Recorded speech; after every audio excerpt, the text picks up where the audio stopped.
Non, je voulais juste te dire effectivement, Sophia, je suis vraiment ravie, de pouvoir, échanger avec toi aujourd'hui.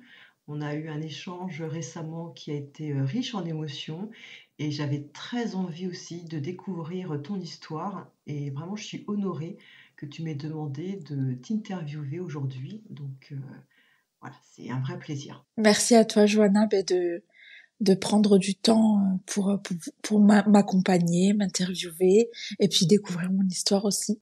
Alors moi, j'aurais aimé, te poser quelques questions par rapport à ton parcours, si tu veux bien.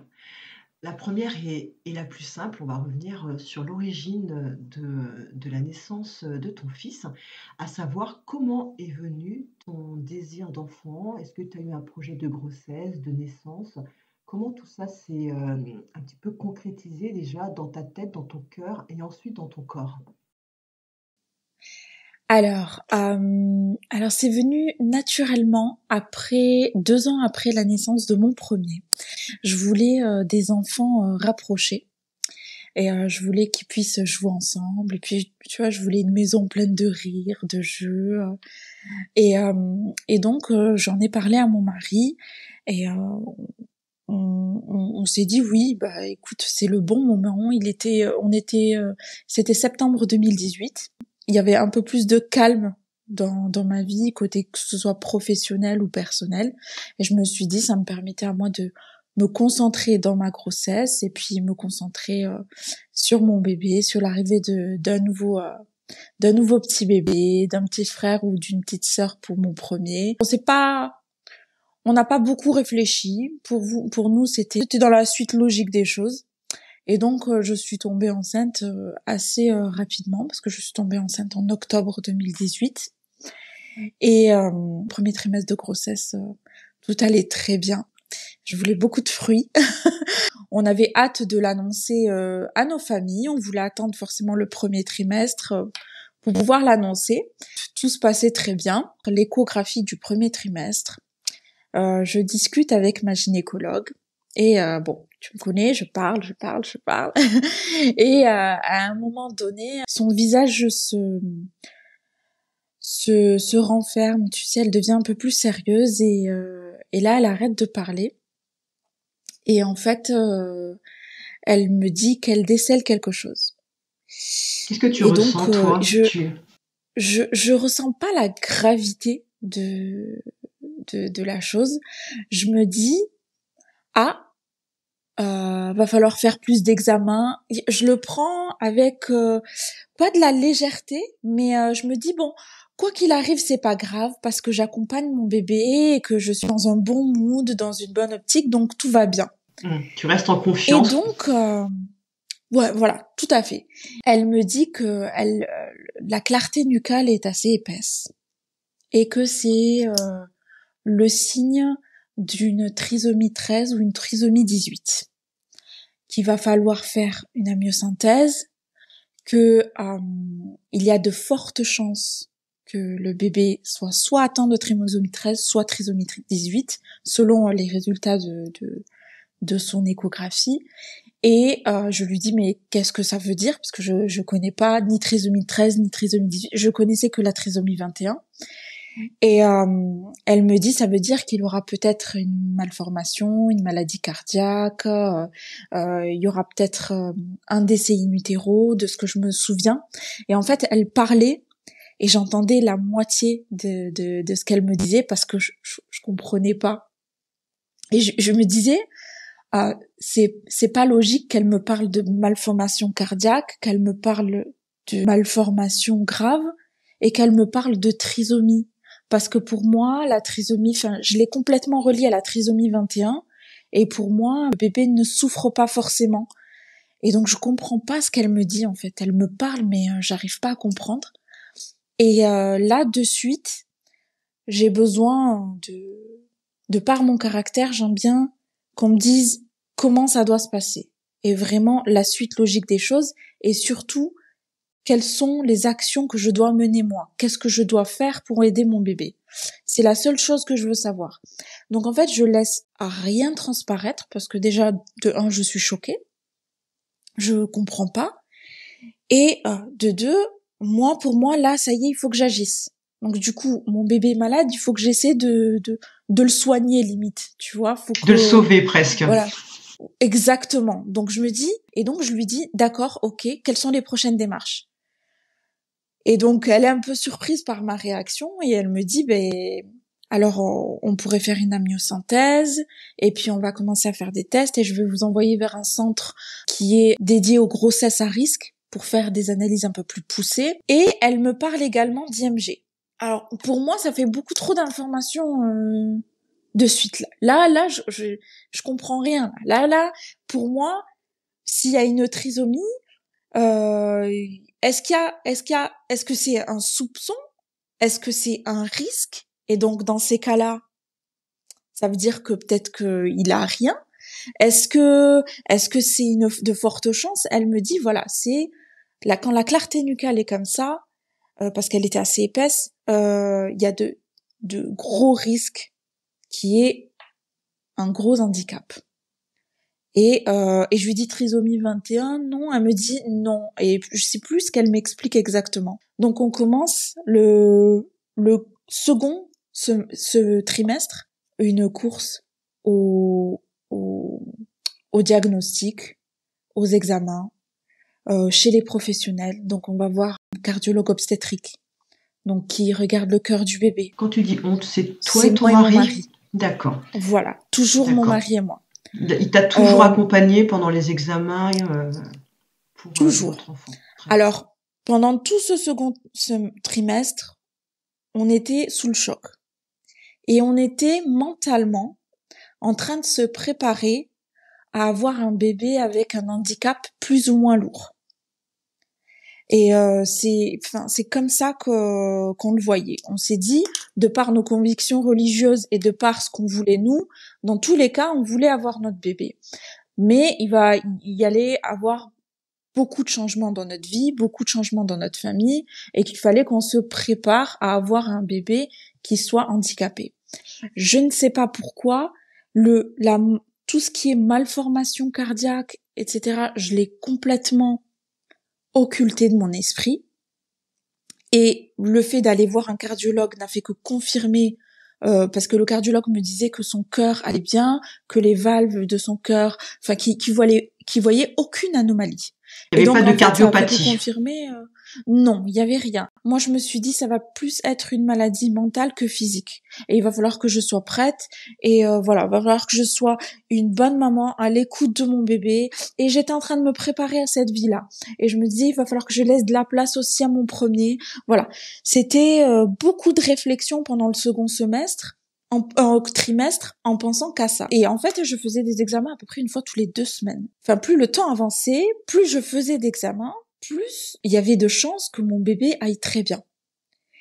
Et dans le centre de diagnostic, on me disait, écoutez, on a beau faire des examens, on ne voit pas d'anomalie, en tout cas physique. Et on me disait, il arrive, c'est rare, mais il arrive que cette clarté nucale-là soit due au fait que le bébé soit gros et qu'il y ait une partie dans son corps qui se développe un peu plus qu'une autre, mais que au final ce soit signe que ce soit un gros bébé à la naissance. Donc un bébé de 3,8 kg, 4 kg, 4,2 kg. Donc toi, tu t'es Et c'est raccroché à vrai que cet moi, mon espoir. premier, Ouais. moi je me suis dit, plus le temps passe, plus on me dit, mais écoutez, il n'y a pas de signe d'anomalie, il y a rien, quoi. Et plus je me dis et puis mon entourage me dit, tu sais, à une telle on a diagnostiqué une trisomie alors que le bébé est né en très bonne santé, tu sais, à une telle on a diagnostiqué ça alors que le bébé va très bien. Et donc je me dis oui, c'est vrai qu'il y a cette partie-là qu'il faut que je prenne en compte, et ça m'arrangeait en plus, et je me disais voilà, s'il faut, mon bébé va très bien.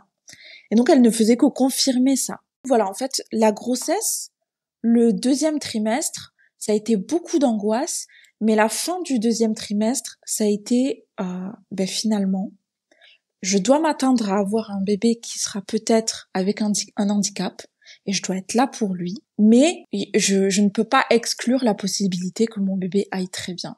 Et je me disais, maintenant, Sophia, ce que tu vas faire, c'est que tu vas lui envoyer que des ondes positives, et lui dire que quoi qu'il arrive, bah, maman est là et que t'ailles bien ou que y ait quelque chose, c'est pas grave, tout va bien. Il va y avoir que des ondes positives. D'accord. Donc ça a été effectivement une grossesse un peu avec beaucoup d'émotions, beaucoup de stress, d'angoisse, de peur, et puis finalement tu te raccroches à l'espoir. Il n'y a rien qui finalement confirme que le enfin, en tout cas la présomption d'handicap, à part la clarté nucale. C'est ça. Parce que même les prises de sang, tout ça, enfin tous les examens, tout allait bien. Tout allait bien. D'accord. Donc on en est là. On ne sait pas ce que ton fils a. On sait juste qu'il y a une clarté nucale et aucun examen confirme quelque maladie que ce soit. Exactement. Et la clarté nucale était au premier trimestre, mais plus le bébé grandissait, plus Plus elle il avait l'air. s'amincissait.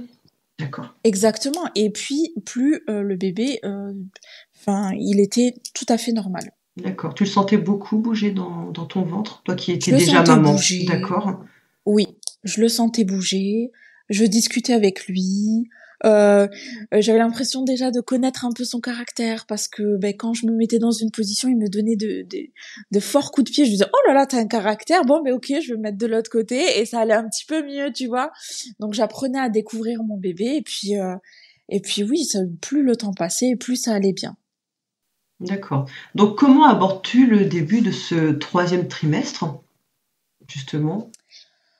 Alors un peu plus sereinement. En fait, on est là dans la fin du 2e trimestre. Et du coup, moi, mon bébé est décédé à 27 semaines de grossesse. Et donc, on est dans la fin.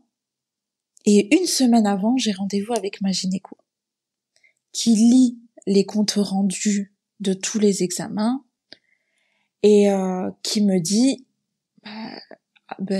tout a l'air de bien aller, donc on continue comme ça. Elle me dit, faut pas s'accrocher au fait que tout va bien aussi. Et il faut pas occulter le fait que peut-être qu'il y a quelque chose et peut-être qu'on le verra qu'à la naissance. Donc elle me dit, mais pour l'instant, le bébé a l'air de bien se porter. Et donc, tout va bien. Et donc, je rentre chez moi et je me dis, tout va bien. Et voilà, je suis dans une optique un peu plus sereine parce que je me suis préparée et en même temps, pour moi, j'accompagne mon bébé et je vis, il serait temps que je vive ma grossesse. Je lâche prise et je commence à me détendre. Et on est au fin du mois de mars, donc il commence à faire beau. Donc je me souviens que quelques jours avant le drame, je vais faire un pique-nique. Tu vois, on voit les petits oiseaux, on voit le soleil. Et en fait, ça reflétait bien ce qui se passait à l'intérieur. Tu vois, je me disais, voilà, ça y est, maintenant les nuages sont partis. On va profiter et je vais être une vraie femme enceinte en prenant soin de moi. Et puis je vais laisser les gens autour de moi me chouchouter. Enfin voilà. Et puis parce que je cachais aussi mon ventre un petit peu parce que je voulais pas qu'on me parle de ma grossesse.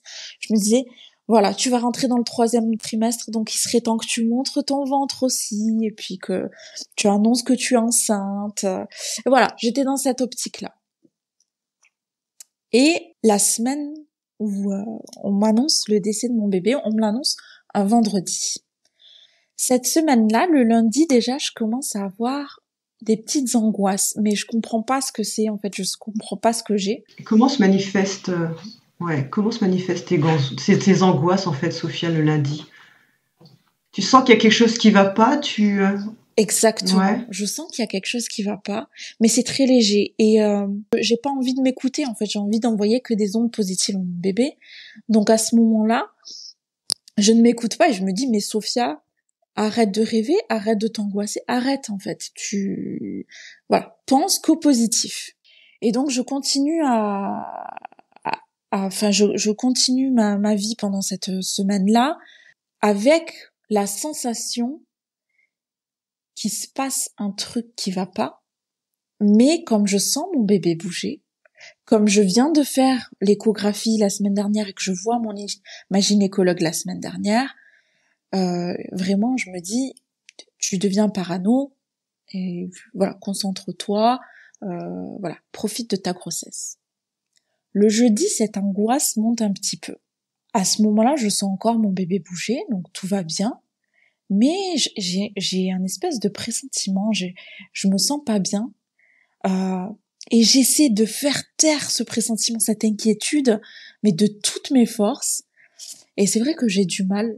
J'ai l'impression d'avoir une boule qui est au niveau de l'estomac et qui monte petit à petit au fur et à mesure que le temps avance, tu vois, jusqu'à ce qu'elle arrive à la gorge, tu vois.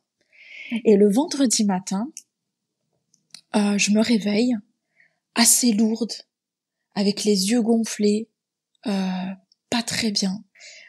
J'ai mes jambes qui ont gonflé et je sens que ce pressentiment est monté, voilà, jusqu'à la gorge. Et je me dis, purée, j'ai pas eu l'impression d'avoir senti mon bébé bouger cette nuit, mais je me dis, en même temps, je pense que t'étais très fatiguée, vu l'état de tes yeux, vu à quel point t'es gonflé. Je pense que t'as eu un sommeil très très lourd et que voilà, ton bébé il a juste envie de se reposer, donc repose-toi. Donc là, tu cherches à te rassurer. Voilà, j'essaie de me rassurer comme je peux et ma journée se passe avec une inquiétude qui me serre la gorge de plus en plus et je me dis là, je sens pas mon bébé bouger. J'essaie de me rassurer comme je peux, mais au fond de moi, je me dis il y a quelque chose qui va pas. Et à ce moment-là, je commence à avoir très peur d'appeler l'hôpital pour leur dire j'aimerais venir parce que je sens pas mon bébé bouger. Et je me donne une deadline. Alors, je voulais te demander, au moment où, entre le soir et la fameuse journée qui se passe, ton mari est avec toi, il est parti travailler, tu te sens seule, au contraire, tu as fait part de tes doutes. Comment ça se passe, vous deux, en tant que parents, face au fait, par rapport à tes angoisses, en fait, et le fait que tu fais taire tes angoisses? Est-ce que tu les partages ou est-ce que tu les gardes vraiment pour toi pour ne pas non plus inquiéter ton mari? Comment tu gères? J'ai tendance à garder pour moi pour ne pas inquiéter mon mari. Et c'est ce que j'ai fait aussi pendant le deuxième trimestre. On a beaucoup parlé, mais j'aimais beaucoup garder. Enfin, j'avais tendance à beaucoup garder pour moi parce que je voulais pas l'inquiéter, je voulais le protéger, je voulais lui montrer que qu'on est fort, qu'on soit positif, que tout va bien se passer et que je suis un roc aussi et qu'il peut compter sur moi. Enfin, j'ai toujours eu cette mentalité-là et donc cette journée-là où l'angoisse elle est à son paroxysme, je ne lui dis rien. On le voit physiquement que j'essaie de le cacher, mais on le voit physiquement. Je suis toute gonflée, je suis pas bien, mais je dis rien. Je dis oui, ça va, tout va bien. Et à l'intérieur, j'ai une peur bleue qui augmente quoi. Au fur et à mesure des heures qui passent, elle ne fait qu'augmenter. Je me dis purée, il va falloir que j'appelle l'hôpital quoi. Et je me donne cette deadline de 16h, 17h. Je me dis, voilà, laisse ton bébé dormir tranquille. Laisse-le se reposer, ne l'embête pas. Vers 16h, j'en parle à mon mari. Mais j'essaie de le faire de façon très naturelle et plutôt légère pour pas qu'il sente que je suis très, très angoissée. Et j'appelle l'hôpital. Et je leur dis... Oui, excusez-moi de vous déranger. Je vous appelle parce que j'ai pas l'impression de sentir mon bébé bouger. Est-ce que je pourrais venir? Elle me dit c'est depuis quand qu'il ne bouge pas. Je dis je pense depuis ce matin, mais je suis plus très sûre. Et elle me dit ah oui, quand on sent pas son bébé bouger, on vient directement. Et là, pour moi, c'était trop violent en fait. C'était toi en tant que maman déjà t'essaies de te protéger. Tu n'essaies pas de protéger ton bébé, tu n'essaies pas de te rendre à l'hôpital rapidement. Donc j'avais cette culpabilité-là. Et la personne qui m'a répondu ne faisait que confirmer cette culpabilité. Quand tu sens pas ton bébé bouger, tu te rends à l'hôpital, t'attends pas. Sauf que moi, j'étais morte de peur, en fait, j'étais pétrifiée. Enfin, je me reconnais même pas, quoi. J'ai la plus grande peur de ma vie. Le trajet est très silencieux, mon mari est très stressé et j'arrive pas à le rassurer. J'arrive plus à le rassurer parce que je suis à un état où je peux même plus, j'arrive même plus à faire semblant vis-à-vis de moi-même, quoi. La personne qui m'a répondu n'a fait que confirmer qu'il fallait que je me dépêche et que j'aurais dû me dépêcher depuis assez longtemps, donc Elle te met finalement un peu face à la réalité et c'est pour ça que ni l'un ni l'autre arrivait à vous rassurer parce que vous commencez à sentir que la situation est plus grave qu'il n'y paraît, en fait. C'est ça, c'est ça. Et juste avant de partir, j'ose toucher mon ventre. Je touche mon ventre et j'essaie de bouger, de faire bouger mon bébé et il bouge pas. Et je dis, allez bébé, réveille-toi. Il faut que tu bouges pour que les sages-femmes, elles voient bien que tu vas bien, etc., etc. Et donc j'arrive à l'hôpital. Et là, c'est une sage-femme une autre sage-femme, pas celle qui m'a répondu au téléphone, qui m'accueille. Et elle m'accueille avec un grand sourire. Et quand elle m'a accueilli avec ce sourire-là, toute la pression est retombée. Et j'ai dit, Sophia, franchement, tu dois être une de ces mères qui s'inquiètent pour rien. Elle t'accueille avec le sourire parce qu'elle doit avoir l'habitude d'avoir ces mamans-là qui s'inquiètent pour rien. Et donc, c'est une façon à elle de te rassurer. Et j'étais complètement rassurée. Je me souviendrai toute ma vie de son sourire. Elle m'a juste dit bonjour. Alors vous sentez pas le bébé bouger? Ben on va voir ensemble. On va aller dans cette salle-là et puis on va faire les examens. Très douce, mais son sourire, voilà, m'a subjuguée. Et donc en fait, je pars dans la salle d'examen, dans cette salle très confiante. Et donc je commence à parler, comme si, allez, je faisais retomber la pression. Elle m'examine et elle commence à chercher le cœur. Et elle fait une échographie, donc du coup il y a l'écran qui est à ma gauche que je peux voir, mais que je ne regarde pas. Et donc elle cherche le cœur. Et elle a toujours ce sourire-là. Donc je suis toujours rassurée. J'ai peur, hein, mais je suis rassurée par son sourire. Donc en fait, toi, tu ne regardes pas l'écran, mais tu te raccroches au sourire de cette sage-femme. Et ton mari, il est où, Sophia? Mon mari est à ma droite. Et tu vois, lui, qu'est-ce qu'il Et regarde? lui regarde l'écran et écoute la D'accord. sage-femme. Ok. Et là, elle me dit, oh là là, il se cache ce coquin. Parfois c'est à droite, parfois c'est à gauche. Et donc elle cherche à droite, elle cherche à gauche. Et elle commence à chercher. Et plus le temps avance, plus je me dis, alors Sophia, t'as fait semblant pendant un certain temps. D'un moment, faut voir la réalité en face. Elle ne me dit rien. Mais je me dis, Sophia, là, faut que tu vois la réalité en face. Et il va falloir que tu te prépares. Et son sourire disparaît peu à peu. Et donc, elle chuchote comme si elle se parlait à elle-même. Comme si, tu vois, elle nous parlait pas. Ça se voyait qu'elle nous parlait pas. Mais elle se dit, il faut que j'aille chercher le docteur pour qu'il l'annonce. Et elle le dit tout doucement. Mais je le vois et je l'entends. Et donc, je tourne ma tête vers l'écran. Et là, je vois mon bébé qui est allongé et qui bouge pas. Et qui est de profil. Et déjà, le gynécologue arrive, je vois son visage, en fait. Si on a beau le cacher, je vois que son visage, il arrive même pas à me sourire correctement parce que il sait qu'il doit m'annoncer ce qu'il a pas envie, en fait. Ça doit être horrible pour lui, tu vois. Et donc, il commence à me dire, je vais faire une échographie pour chercher le cœur de votre bébé, etc. Et à un moment donné, je lui dis, non mais de toute façon, le cœur s'est arrêté, c'est ça? Et il me dit, oui, je suis désolée, mais le cœur s'est arrêté. Donc, il semblerait que votre bébé soit décédé d'un arrêt cardiaque.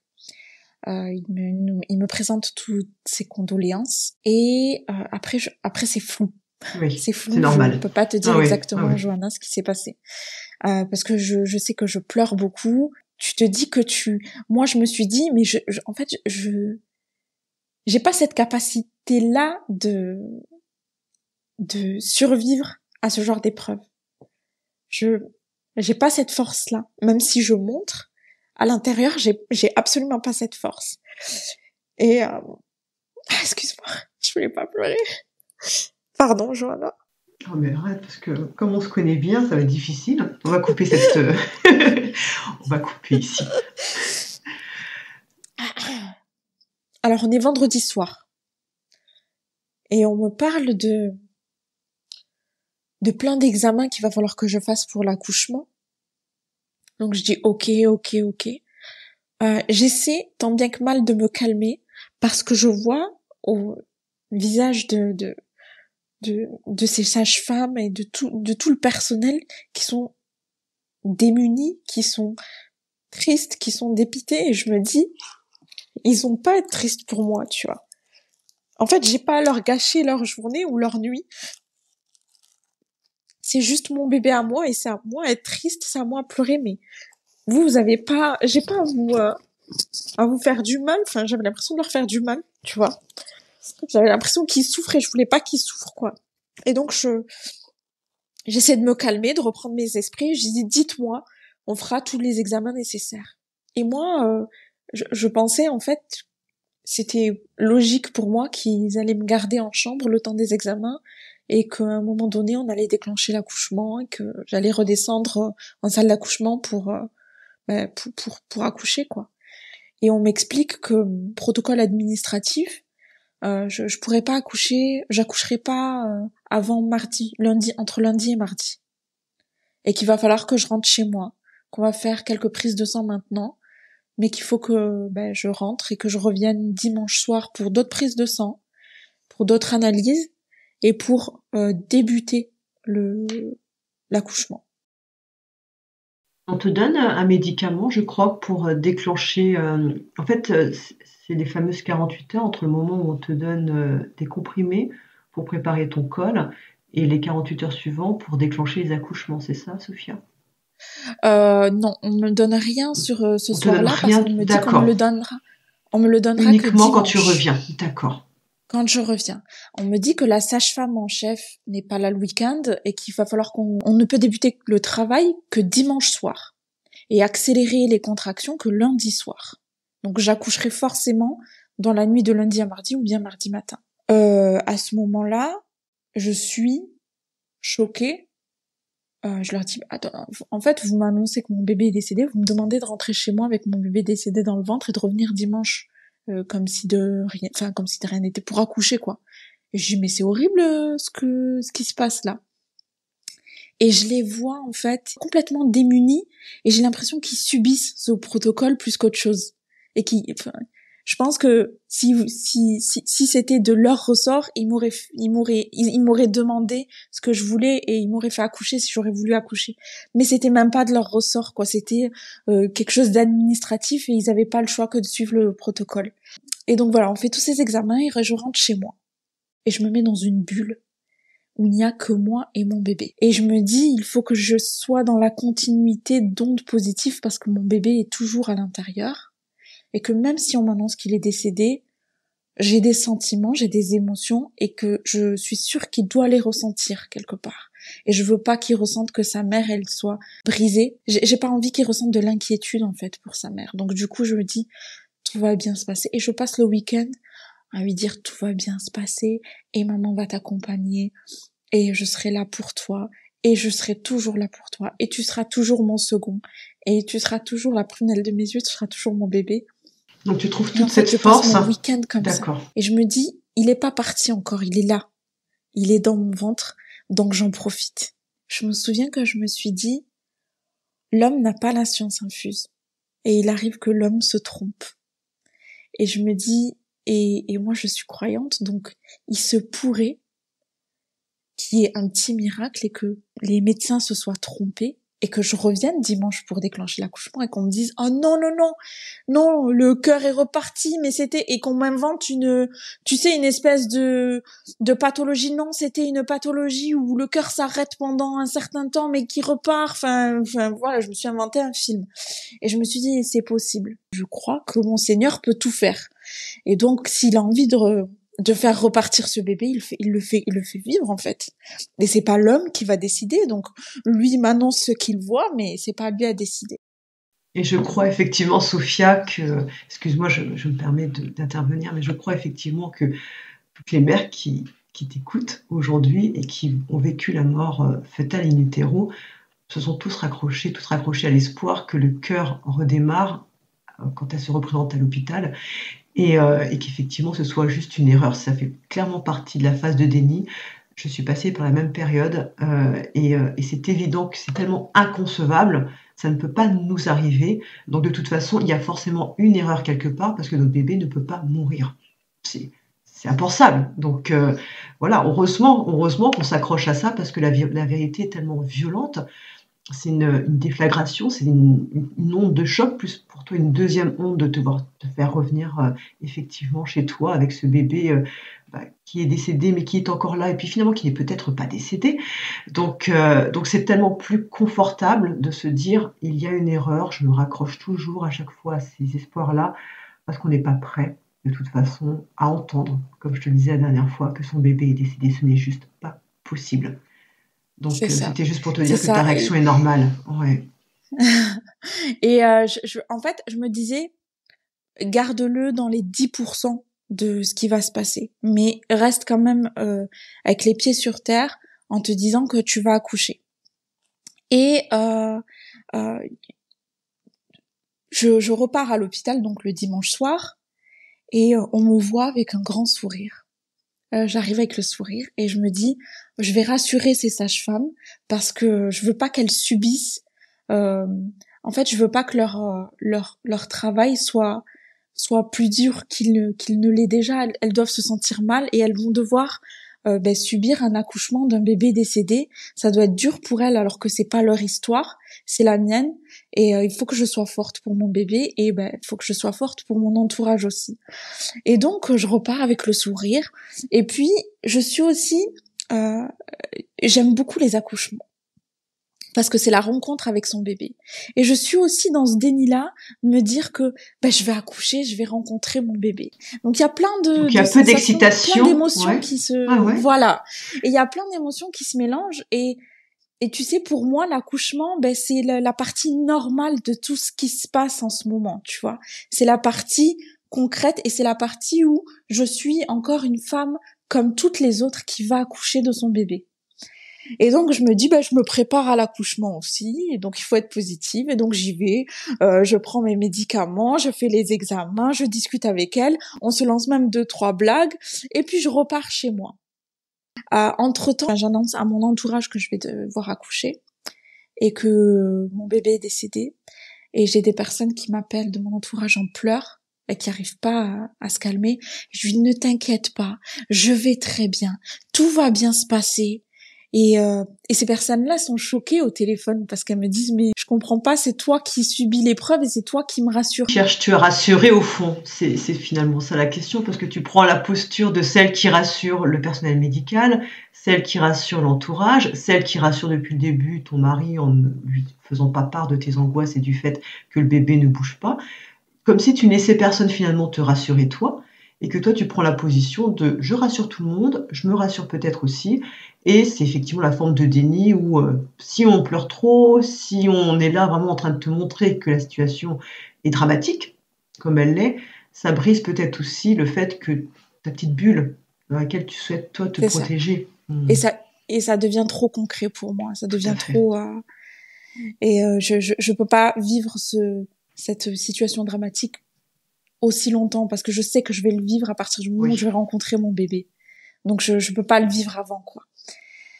Et donc je pars à l'hôpital, on déclenche mon accouchement, je tombe sur une sage-femme. Je tombe sur une sage-femme qui est très maladroite. Pas dans les mots, mais dans ses gestes. Et c'est, en fait, ça en devient très drôle, tu vois.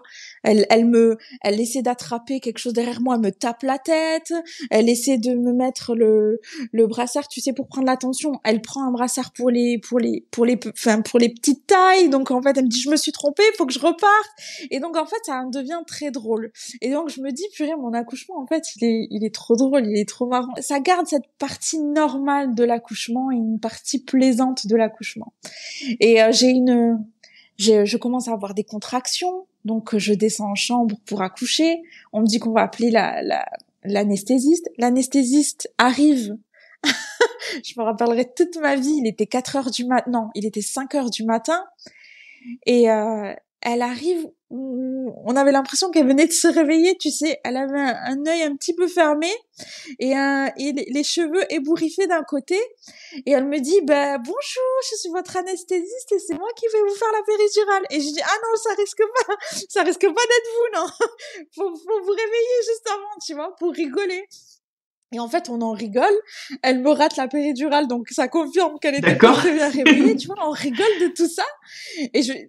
Et en fait, j'en rigole aussi avec mon mari. On essaie de se détendre avant le moment où on va rencontrer notre bébé, tu vois. Et le matin, du coup, je sens que ça pousse. Je sens que mon bébé va sortir. Et là, l'adrénaline commence à monter. Là, la peur monte. Et là, elle me dit, je pense que c'était un petit peu avant, où elle me demande si je veux un drap devant moi pour ne pas voir mon bébé. Et je lui dis non, non, non, non, non. Je veux ni de drap, ni quoi que ce soit. Je veux qu'on sorte mon bébé, qu'on me le mette sur moi. Et j'avais peur de voir mon bébé, tu vois. J'avais peur que la mort soit visible sur lui. Mais en même temps, je me suis dit, tu es sa mère, t'as pas à avoir peur de ton bébé, tu es responsable de lui, tu l'aimes, donc tu dois l'aimer quoi qu'il arrive et peu importe à quoi il ressemble. Et donc je leur ai dit, oui, vous me posez mon bébé.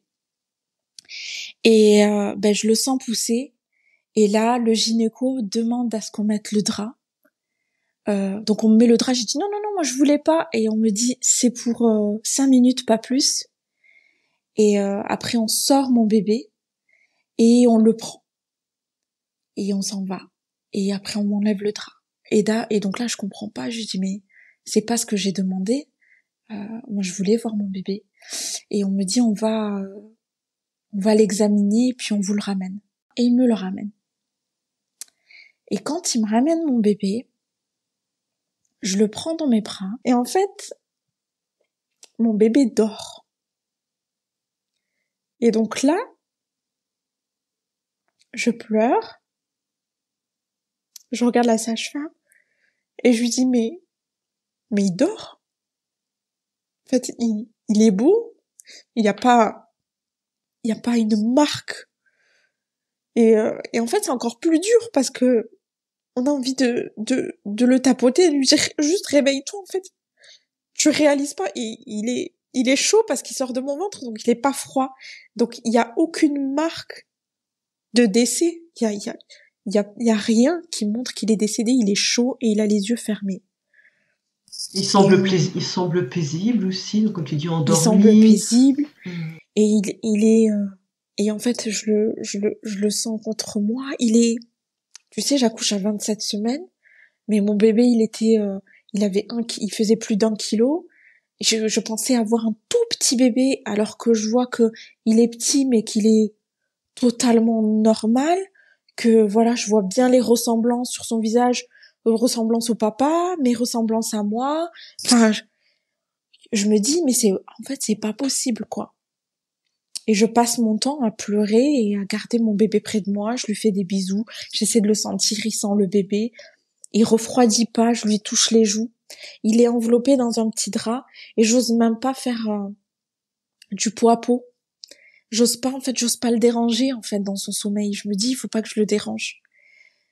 Et à un moment, du coup, de l'annonce le vendredi soir jusqu'au mardi matin, forcément, j'ai pas beaucoup dormi. Je faisais des micro-siestes et la nuit de l'accouchement, j'ai pas du tout dormi et donc j'étais épuisée. Et j'avais très mal au dos, j'étais pas bien et je tenais mon bébé. Et là, je demande à la sage-femme, j'appelle la sage-femme. Il venait de se passer à peu près une demi-heure, 3/4 d'heure après qu'on m'ait donné mon bébé. Et je leur dis, est-ce que vous pourriez me garder mon bébé le temps que je me repose un tout petit peu et puis après vous me le rendez?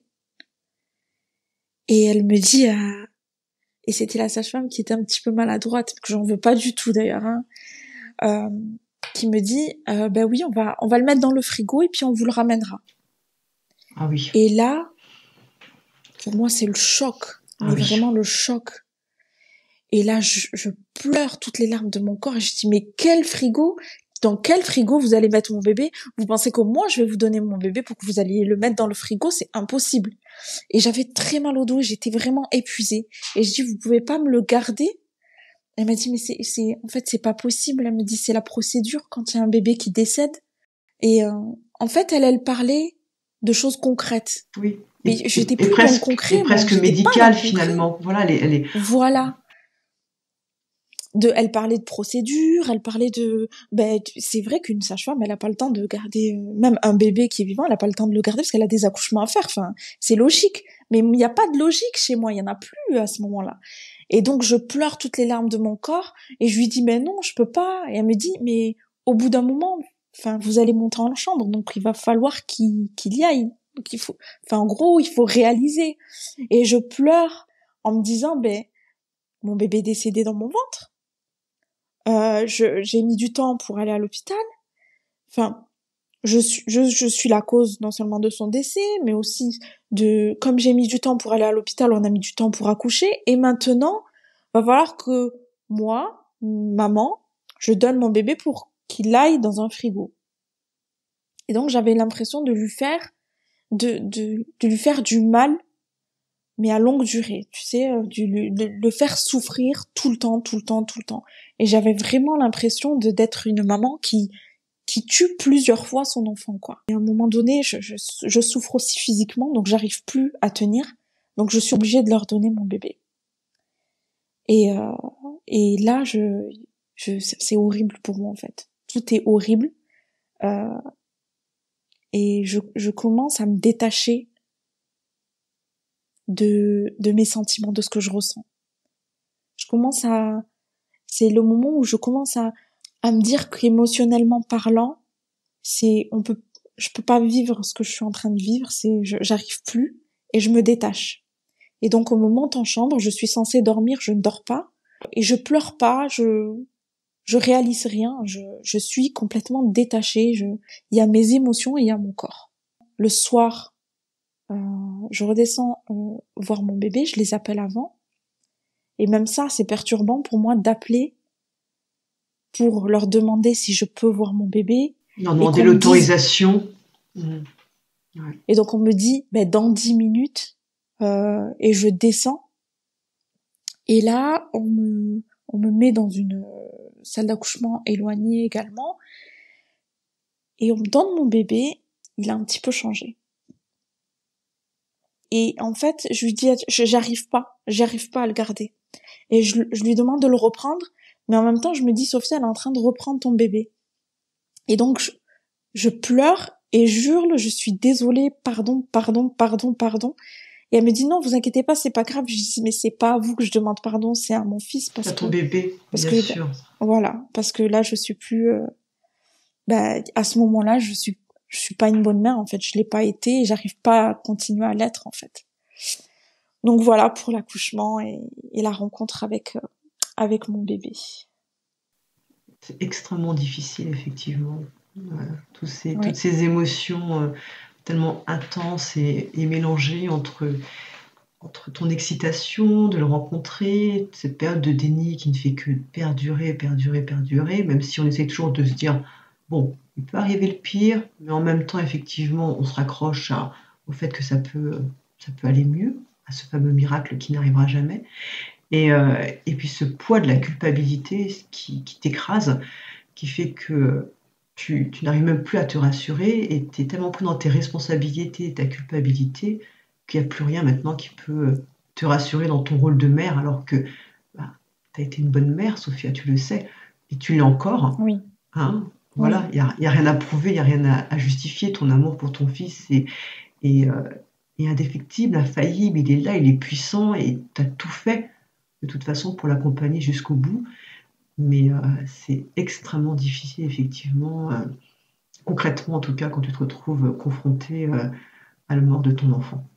Donc tu as été extrêmement courageuse, sache-le, et toutes les émotions aussi folles, aussi dingues que tu penses avoir eues sont plus que normales. Comment être calme, impassible devant une situation qui est de toute façon absolument anormale, inconcevable. Donc voilà, c'était juste pour te dire ça de mon côté. Merci. Merci, voilà. Johanna. Et du coup, je voulais te demander comment, depuis presque 4 ans, tu arrives à faire vivre ton enfant au quotidien. C'est assez compliqué finalement à faire, Mais toi, Oui. comment tu y arrives par rapport à l'état dans lequel tu te retrouves à l'accouchement? Comment tu réussis à trouver cette force, cette résilience pour réussir à faire vivre ton enfant, peu importe dans quelles circonstances, dans la famille, dans ton cœur, quelle est sa place? Alors, je dois te dire que ça a été très très compliqué parce que j'ai accouché, on m'a mis dans une chambre assez éloignée dans le service maternité, mais au fond du couloir. Et à partir de ce moment où j'étais dans cette chambre, enfin, j'ai pas eu on m'a pas donné de numéro d'association, j'ai pas eu de visite de psychologue, j'ai pas, en fait, j'étais au fond d'un couloir jusqu'à ce que je sorte de l'hôpital. Et je me suis dit, va falloir que je sois une maman jusqu'au bout. Et donc, dans le fait d'accompagner mon fils, ça m'a pas mal aidée. Alors chez nous, en islam, il y a le lavage mortuaire, la prière mortuaire qui suit, et ensuite il y a l'enterrement. J'ai dit au revoir à mon fils avant qu'on ne ferme le cercueil, et donc c'était une façon pour moi déjà de dire, voilà, mon enfant est né, c'est mon second, donc ce n'est pas une grossesse qui n'a pas abouti, donc voilà, c'est quelque chose quelque part qui est raté, qu'on va réessayer. Non, c'est une personne. Donc voilà, je suis sa maman et moi en tant que maman, je dois accompagner cet enfant et je vous demande aussi d'accompagner mon enfant. Donc j'ai commencé par ça. Et donc j'ai vécu par la suite un deuil très très compliqué parce que je pense que la société a très peu d'informations sur le deuil périnatal. Donc les gens autour de moi me disaient ça va aller, t'inquiète pas, tu vas passer à autre chose. On osait me parler de prochain enfant alors que je viens de perdre mon fils. Et en même temps, ce qui s'est passé, c'est qu'au moment de l'accouchement et au moment de la date présumée de l'accouchement, donc j'ai accouché à 27 semaines de grossesse, et de 27 semaines à 40 semaines de grossesse, je vivais comme une grossesse fantôme. Et donc, tous les matins, que je le veuille ou pas, je regardais mon ventre et je me disais, là, il aurait dû être à cette taille.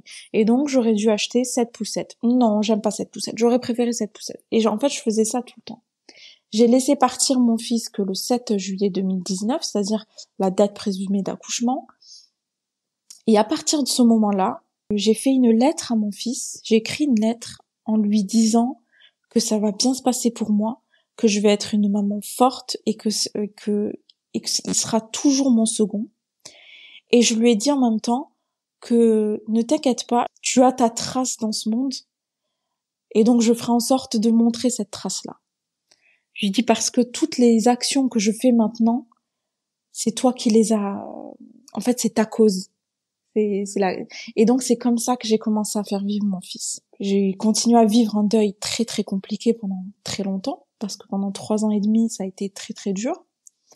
Et 3 ans et demi après, donc l'année dernière, en juillet, je me suis sentie prête. Et j'ai commencé un podcast sur le deuil périnatal. Et c'est là où j'ai commencé à me renseigner sur le deuil, pas pour moi, et pas pour essayer de m'en sortir, mais parce que ce que j'avais vécu, c'était ce que tous les parents vivent, et donc c'est horrible. Mais le fait de pas avoir de soutien, de pas avoir d'accompagnement, de rien avoir après, je trouve ça très très violent. Et je me suis dit, cette chose-là, je peux le changer. Je peux essayer d'améliorer la vie d'une ou deux personnes dans ma vie. Et donc c'est dans cette optique-là que j'ai commencé à apprendre pour améliorer justement l'accompagnement des parents. Et donc maintenant que j'ai appris, c'est plus facile pour moi de faire vivre mon fils au quotidien, déjà à travers le podcast. Le A avec les ailes, c'est le symbole d'Adam, de mon fils. Maintenant que j'ai appris, je sais comment parler à mes enfants de leurs frères. Donc j'arrive à l'inclure dans la famille. et j'arrive à leur parler de leur frère et de leur dire que voilà, faut penser à lui, faut faire ce qu'on appelle des du'a pour lui, donc des invocations pour lui, et tu as le droit de lui parler, et voilà, c'est ton frère et ce sera toujours ton frère. Donc voilà, je le fais vivre quotidiennement comme ça, et de par maintenant mon travail et ma reconversion professionnelle, je parle de mon travail, donc forcément je parle de mon fils, et forcément je parle de mon vécu, donc euh, que l'entourage ou que la société le veuille ou pas, je parle enfin, je fais vivre mon enfant au quotidien, quoi. Et donc, quand tu as décidé de créer le podcast, c'était vraiment pour pouvoir offrir un espace aux parents, pour qu'ils puissent s'exprimer, pour qu'ils puissent vivre leur deuil, parce que tu as vécu l'injustice, toi, de ne pas pouvoir ni être en capacité, ni par rapport à parce que le fait qu'on ne te l'a pas proposé, d'avoir un espace où toi tu as pu t'exprimer par rapport à ton enfant. C'est ton grand pourquoi, ou il y a plein d'autres choses qui t'ont fait décider de créer ce podcast? Quelles sont tes raisons finalement? La première intention dans ce podcast, ça a été, j'étais auparavant consultante en santé digitale, et donc je travaillais dans les projets innovants en termes de santé. Et je me disais, mince, moi j'ai perdu mon bébé, mais j'ai pas entendu de projet sur la santé mentale dans le deuil périnatal ou sur le deuil périnatal. J'ai pas entendu d'applications de santé qui sont sorties. Enfin voilà. Et donc ma première intention, c'était de mettre en lumière ces projets, ou même les intentions des parents ou bien des associations, les mettre en lumière et dire aux parents qui se retrouvent un peu seuls et démunis, voilà, il y a cette association qui est là pour vous, il y a ce projet là qui est là pour vous, il y a ce projet, etc. Donc c'était dans la continuité aussi un peu de mon travail, ou bien en parallèle de mon travail, c'était mettre en lumière les projets. Et quelques semaines après avoir commencé, j'ai réfléchi et je me suis dit, qu'est-ce que tu recherchais toi quand tu as perdu ton fils? Et moi, je recherchais des témoignages de parents qui ont réussi à s'en sortir. Et voilà pourquoi j'ai créé la série How Did You Survive? Comment as-tu survécu? Parce que je voulais cette lumière au bout du tunnel que je ne voyais pas et qui pour moi était impensable en fait. Parce que j'assimilais la lumière au bout du tunnel au fait que j'oublie mon bébé ou que je passe à autre chose. Et je n'arrivais pas à comprendre comment on peut vivre avec son bébé, mais on peut arriver à sourire, ou on peut arriver à rire, tu vois. Et donc je recherchais ces témoignages-là. Et donc je me suis dit, du coup je vais mettre en lumière aussi ces mamanges, ces papanges qui ont réussi à s'en sortir et qui vous disent, écoutez, je suis passée par le même chemin que toi, pas forcément de la même façon, mais la douleur d'un parent reste la douleur d'un parent. Et voilà ma philosophie, voilà comment j'ai réussi à me reconstruire, voilà comment j'ai pensé, et voilà ce que je conseillerais. Une de mes intentions, c'est que quand un parent j'écoute le podcast, ou bien regarde les réels sur Insta ou sur les autres réseaux sociaux, qu'ils se disent, ah mais en fait, il y a une lumière. Il y a une lumière, et pas sans mon bébé. C'est ça qui est important, c'est que ce sera jamais sans mon bébé. On peut pas passer à autre chose, ou on peut pas passer outre. Ce sera toujours avec mon bébé et avec sa place, bien ancrée. Il n'y a pas de, comme tu dis, c'est vraiment le fait de devoir survivre avec son enfant qui a une autre place dans sa vie, celle qui n'était pas définie bien évidemment au départ, mais qu'on a dû redéfinir parce que le deuil nous a forcé à le faire, parce que la mort de ce bébé-là et la manière dont on travaille notre deuil. Et une fois effectivement, tu as soulevé quelque chose qui était important, c'est le fait d'oublier son bébé. Et c'est vrai que cette lumière-là, c'est pas oublier son bébé. Aucun parent, en tout cas, je n'y crois pas 2 secondes, peut oublier son bébé.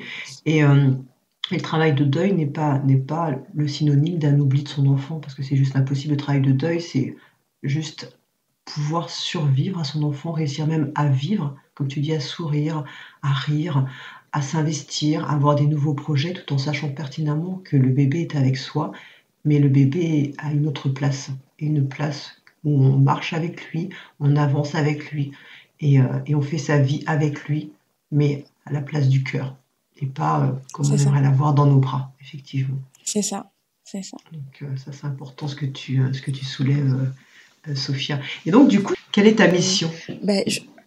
Ma mission, c'est de former les professionnels de santé dans le deuil périnatal, les informer, soulever un sujet qui est parfois tabou, le rendre un peu plus accessible, permettre à ce que ces personnes-là puissent accompagner correctement les parents. Parce qu'on le voit, il suffit qu'une personne fasse une fausse couche précoce, qu'elle aille à l'hôpital, on le voit à quel point, je parle pas de tous les hôpitaux et de tous les médecins, mais on voit à quel point les fausses couches sont devenues quelque chose de banal et de y a plus cette dimension psychologique, il y a plus cette douleur psychologique, la personne n'est plus considérée comme un parent qui a perdu son enfant, c'est un acte banal, comme une espèce de recette ratée qu'il faudrait qu'on refasse, alors que, enfin là, c'est un parent qui a perdu son bébé, quoi. Peu importe le stade de la grossesse. Je trouve que c'est important d'être formé au deuil périnatal. C'est important d'être renseigné dessus pour pouvoir bien accompagner un parent et pour que les séquelles psychologiques puissent être amoindries et moins violentes. Parce qu'il y a ces séquelles de la perte de son bébé, mais il y a aussi le trauma des gens qui agissent autour de nous, qui réagissent à cette perte, qui est parfois très violent. Et parfois le parent, je n'arrive même plus à comprendre ce qui se passe. En fait, il se remet en question, il remet en question sa douleur, parce que le monde autour de lui ne prend pas en compte cette douleur-là. Je pense que pour vivre un deuil, le deuil est toujours une tornade d'émotions, mais pour vivre un deuil vers un chemin d'apaisement, pour aller vers ce chemin-là, je pense qu'il faut comprendre son deuil et pouvoir se comprendre. Et le fait que la société ne nous comprenne pas, enfin il y a une fissure en deux. Il y a la personne en nous qui devrait réagir de cette manière-là, qui devrait avancer rapidement, et il y a cette autre personne en nous qui est dans les émotions et qui souffre. Et en fait, on devrait juste s'écouter, on devrait juste se comprendre, on devrait juste s'accompagner. Et c'est ce que je recherchais quand j'ai perdu Adem. J'aime beaucoup me parler, m'accompagner, m'aider moi-même, et j'avais pas les clés pour. Et c'est ce que je recherche à faire à travers l'information que je donne aux parents, les clés pour pouvoir s'accompagner pas à pas, tous les jours, à chaque heure d'après le décès de son bébé. On peut pas être H24 avec son psychologue ou avec son thérapeute. Il nous donne des clés, mais on est H24 avec soi-même. Et le plus de clés on a, le plus de possibilités on a, le plus de compréhension de soi on a, et le mieux on avance. C'est pas paisiblement, parce qu'un deuil c'est jamais paisible, mais on avance vers un chemin et vers l'apaisement. Voilà. Totalement.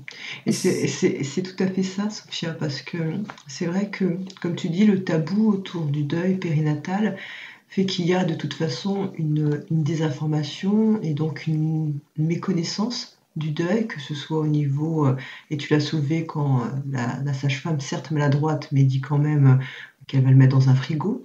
C'est vrai qu'il y a peut-être des phrases qui pourraient être un peu plus arrondies, un peu plus de pédagogie dedans, et faire en sorte effectivement que quand la personne elle vit le deuil, elle puisse être accompagnée au mieux par des professionnels de la santé et mentale, effectivement, de la maternité. Et je voulais te demander si tu avais une ou plusieurs choses, justement, des conseils, des idées, des clés, des outils à donner aux parents qui t'écoutent aujourd'hui, ce seraient lesquels? Alors, les conseils, ce serait de beaucoup s'écouter. Je pense qu'il y a beaucoup de bruit à l'extérieur, mais écoute juste le bruit intérieur. Et écoute-toi beaucoup. Ça, c'est vraiment le premier conseil que je donnerais. Après, avec du recul, je pense que chaque enfant apporte un cadeau avec lui. Et c'est à nous à découvrir quel est ce cadeau-là, qui changera notre vie à tout jamais, qui nous change en tant que maman et qui nous change en tant que personne. Euh, Moi, je dirais que mon premier a fait de moi une maman, donc une personne qui devait être un peu plus patiente et plus résiliente. Mon second, Edem, a fait de moi une maman courageuse et donc une personne un peu plus courageuse. Et mon troisième a fait de moi une maman reconnaissante parce que je suis reconnaissante de chaque moment passé avec mes enfants. Et donc chacun arrive avec un cadeau et ton bébé, je dirais aux parents, ton bébé arrive avec son cadeau. Donc c'est à toi de découvrir quel est ce cadeau-là et tu le découvriras, ça c'est sûr et certain. Mais il y a un joli cadeau qui t'attend, ça c'est sûr, et qui te change à tout jamais. Qu'est-ce que je leur dirais d'autre? Attends, parce que j'ai noté 2-3 choses. Oui, je voulais dire que la tristesse d'aujourd'hui sera la force de demain. Et votre bébé n'est pas lié à la tristesse, il est lié à vous, à votre amour, et il deviendra votre force un jour. Ça, c'est sûr et certain. Donc voilà ce que je voulais dire aux parents. D'accord. C'est très beau, Sophia, c'est effectivement très beau. Merci. Il y a toute une palette de couleurs autour du bébé, ce n'est pas forcément si sombre que ça, mais ça on le découvre à son rythme au fur et à mesure. Le fameux cadeau, moi je te rejoins sur le cadeau. Alors c'est extrêmement difficile à entendre au début parce que on ne perçoit pas du tout comme un cadeau, c'est la pire des choses qui nous arrive, on ne le souhaite à personne. Mais malgré tout, comme tu l'as dit, chaque enfant apporte quelque chose à ses parents. Et voilà, Adam t'a apporté du courage, il peut apporter de la résilience, des reconversions professionnelles et des transformations auxquelles on ne s'attend pas. Donc voilà, moi j'avais plus d'autres questions à te poser. Merci beaucoup, Johanna. Merci à toi, tu m'as bien accompagnée.